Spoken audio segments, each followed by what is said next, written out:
Yaka workshop kabasan Sngi linter kabala pensyong nongrem halor laiteli ki pangpedeng, communication, scientific thinking and well-being, dangshan la penkut no ha Adventist Higher Secondary School ha Khliehtyrshi. Ya kanika workshop la Pynlong daka avenue support ka project Apex Human Skills for the Future. Kabala pinwandur kirpang nakabenta ki kana puli. Imabel El Kinta ibalong Additional Deputy Commissioner jangka West Janta Hills District ilayashim benta hakanika program kum ikong san. Hakajingay jingkren ke jong ikong Jasmine Pearl Stone Latplang ibalong Academic Head jong Avenues ilakdo halor ke jingkong san jong kanika workshop hakaban pinchlori ki kana puli ban shim ya ka subject science but mathematics.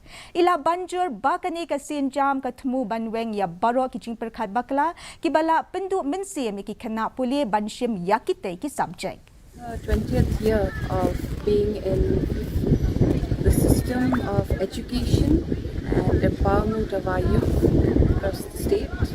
As a social enterprise, we celebrate our 20th year this year, and today was the closing of one of many of our pilot projects, Apex, and we've had a lot of interaction with the community.